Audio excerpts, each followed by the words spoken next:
Leaving office, he shares his opinions of President Biden's performance and talks about his next moves. Facebook CEO made a statement that it seems his own platform would class as misinformation as Facebook cracks down on posts and users who speak their mind about the CCP virus. Large numbers of military service members are turning down the CCP virus vaccine. The Pentagon says it is not hiding data from the media. And Canada is expected to pass a bill allowing cities to ban handguns. It's part of a sweeping gun reform package expected to have a huge impact on gun rights.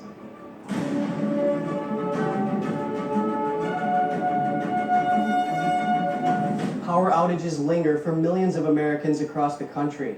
It's improved a little in Texas, but outages lasting more than 24 hours are forcing people to find their own ways to stay warm. Here's how some are coping. Another frigid day in Texas, hundreds of thousands still without power trying to stay warm. You see lines for propane in Houston and lines for food in Austin, even though shelves are empty. But Texas isn't without stories of kindness. Jim Mattress Mac McInvale turned 2 of his furniture stores in Houston into warming centers. This family came after their trailer lost power. In the trailer, there's no installation or anything like that, so it's cold over there. Just trying to get them safe, to be honest. We can't afford to have them freezing, not being able to feed them. So it's a good thing that Mac does this, because, like she said, we would be at home freezing right now. Mattress Mac says over 300 people slept in his North Houston location Tuesday night, and he expects more to keep coming.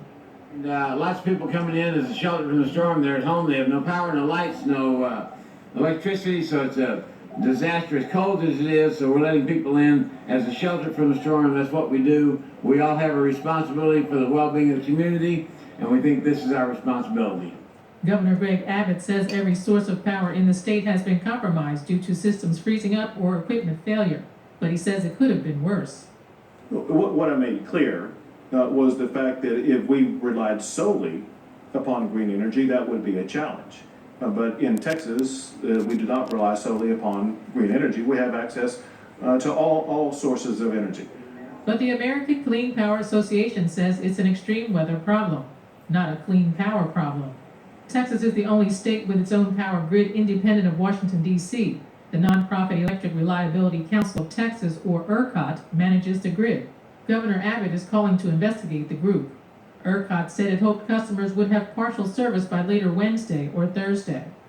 Texas power outages have forced one food blogger from San Antonio to move her ingredients outside, making use of the area's frosty weather to keep food cold. Cooking my headlamp. This has actually been slow cooking in the Dutch oven all day because, well, we haven't had power to run the slow cooker. So I'm going to shred this and, I don't know, probably a barbecue sauce. I'll have some shredded barbecue or something like that. Sorry about the shadow. It's because I have a headlamp on so I can see what I'm doing while I cook.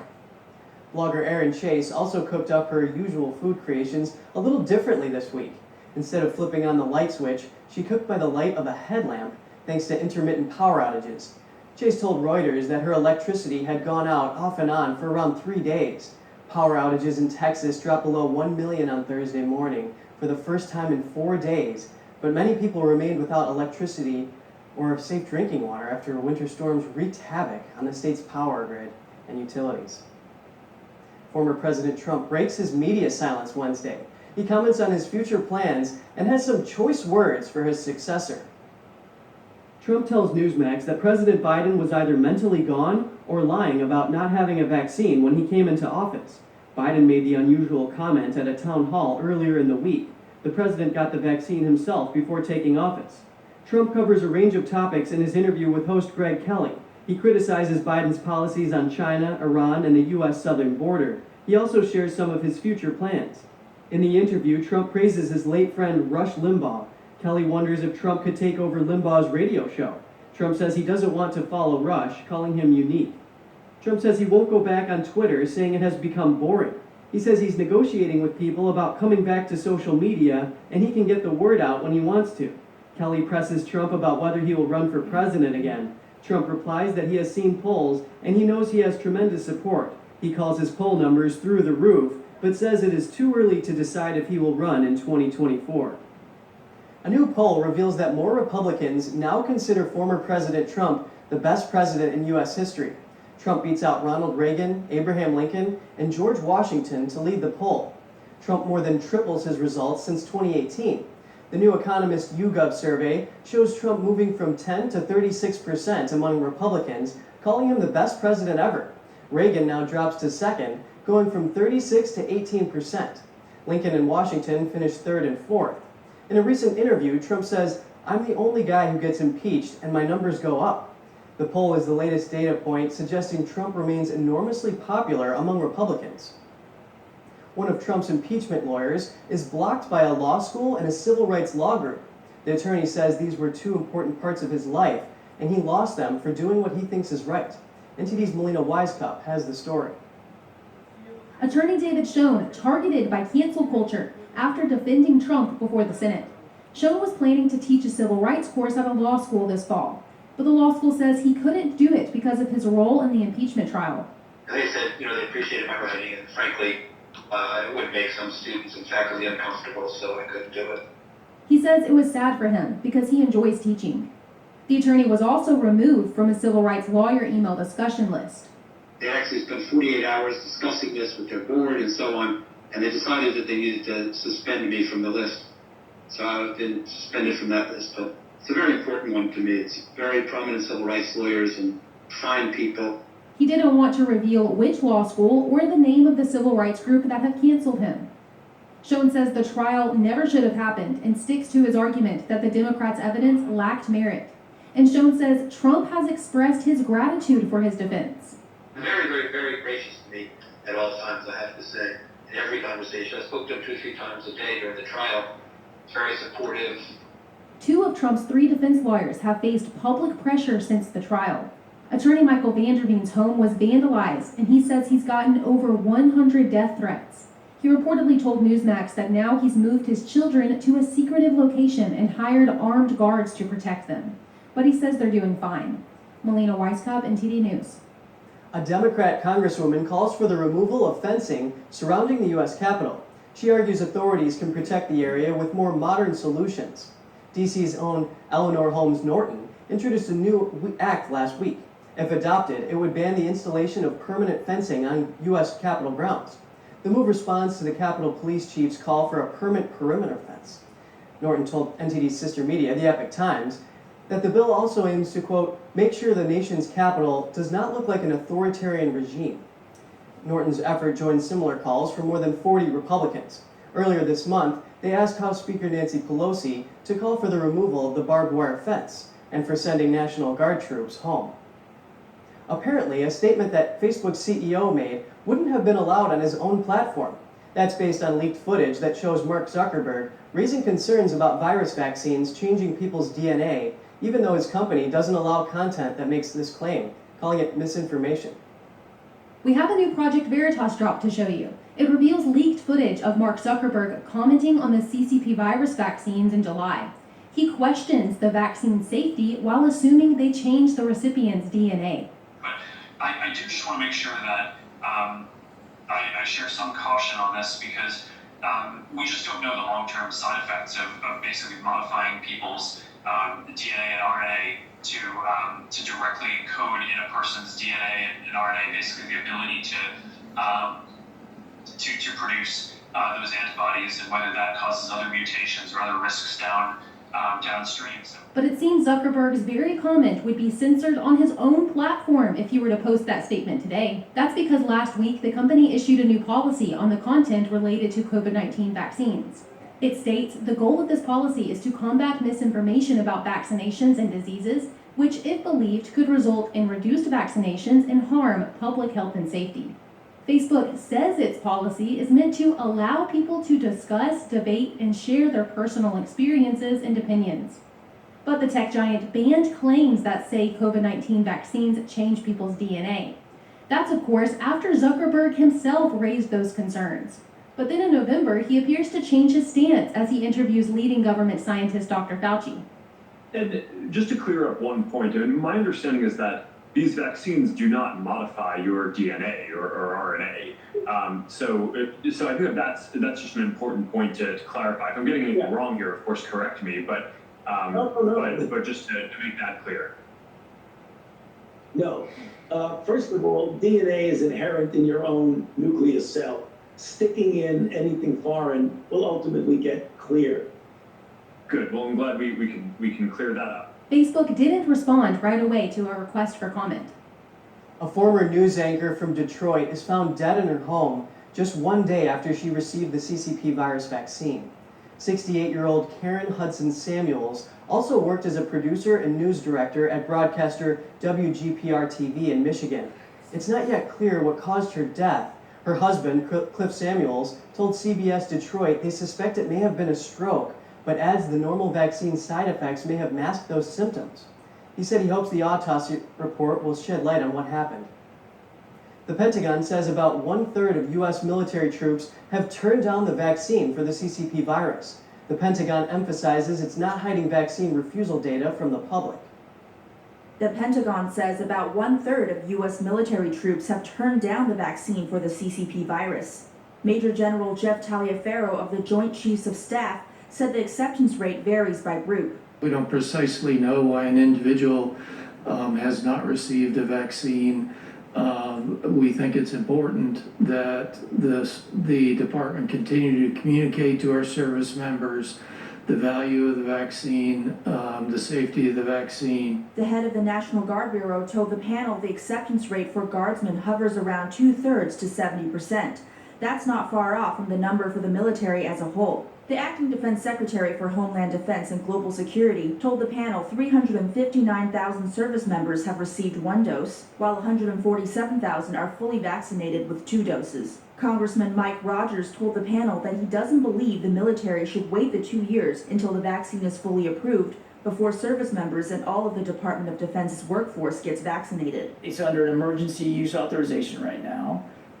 It hasn't achieved final FDA approval, and so there's a real limit legally that we have to make it mandatory for our troops and their families. That's why it's a voluntary basis right now. Kirby also tried to assure reporters that the Pentagon is not withholding vaccination data.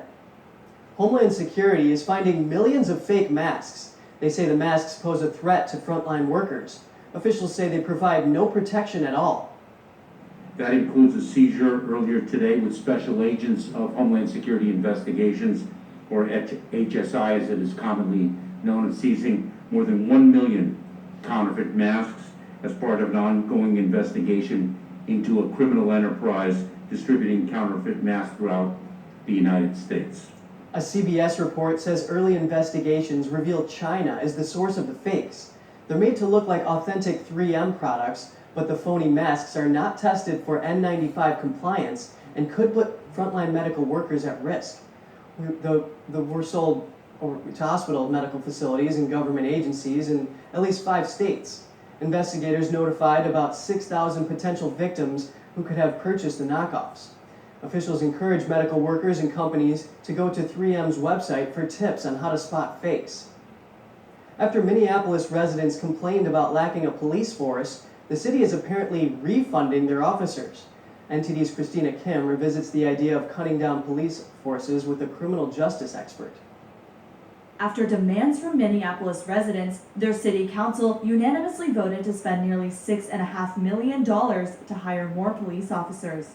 Minneapolis residents complained that they were waiting longer to get a response to emergency calls, and violent crime has surged. This is a sharp reversal from just last December, when the Minneapolis Council decided to take $8 million away from the police department after George Floyd's death occurred in the city, sparking unrest and calls to cut police budgets. Heather McDonald, who has written extensively on criminal justice and policing, says this development is perfectly predictable.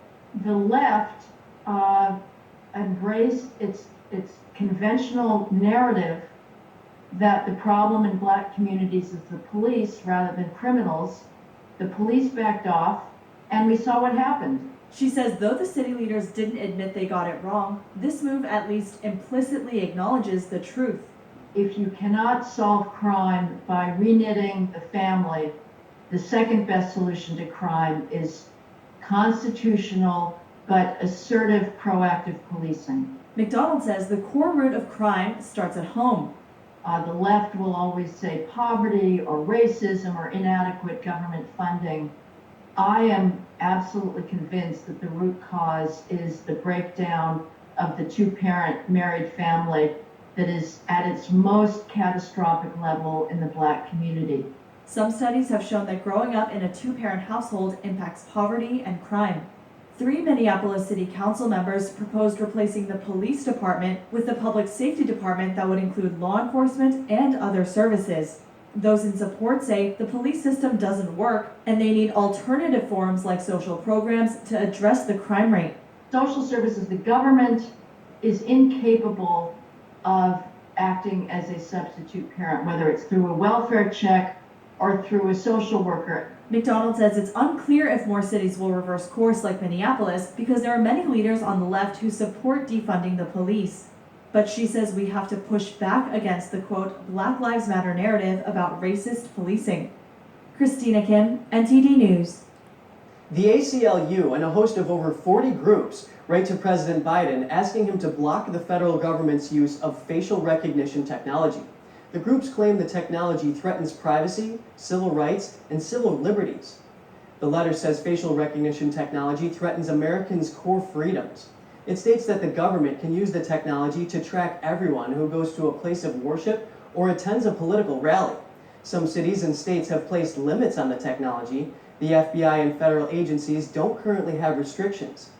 The coalition claims that errors by facial recognition systems have led to wrongful arrests.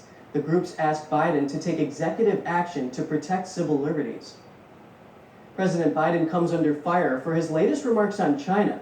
We speak with a China expert to break down why it's so controversial. NTD's Juliet Song has the story.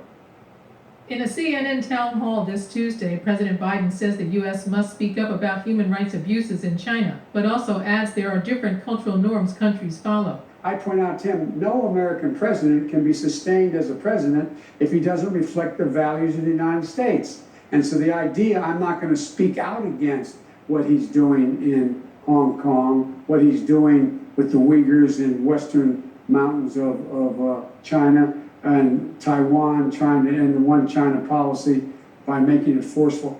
I said, and by the way, he said he gets it. Culturally, there are different norms at each country, and their leaders are expected to follow. This comes after the host asked him whether he talked about the Chinese Communist Party or CCP's human rights abuses against Uyghurs with CCP leader Xi Jinping. The U.S. designated the CCP's abuses against the Uyghur Muslim population a genocide. The CCP's abuses include mass detention and forced sterilization. A China affairs expert says President Biden's remarks on different cultural norms echoes Beijing's propaganda. He says the CCP has always been glorifying its human rights abuses. But in fact, just like the idiom, a wolf in sheep's clothing, the Chinese Communist Party has always been the wolf.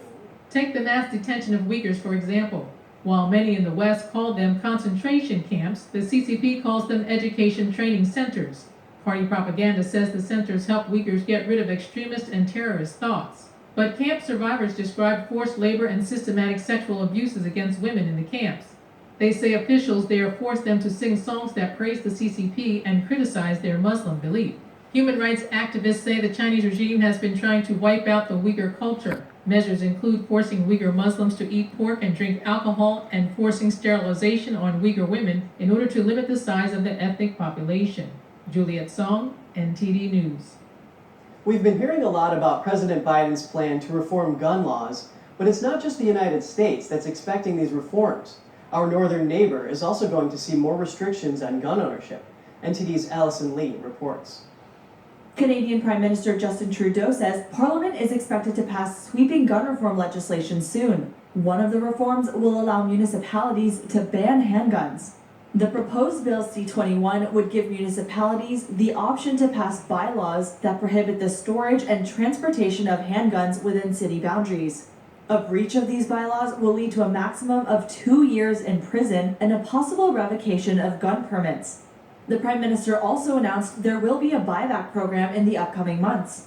Another reform proposal would create red flag and yellow flag laws that make it easier for friends or families to petition courts to immediately remove firearms from a gun owner. Penalties for firearms smuggling will also be increased from 10 to 14 years in prison. These reform measures are believed to be an add-on to the gun ban last year. Trudeau banned 1,500 models of mostly semi-automatic rifles last May by bypassing Parliament. He cited a mass shooting in April as the reason. Reporting by Allison Lee, NTD News. And just ahead, a Cuban American rejects a call from Seattle council members to support communist Cuba. He says promoting Cuban communism is a way to kill society.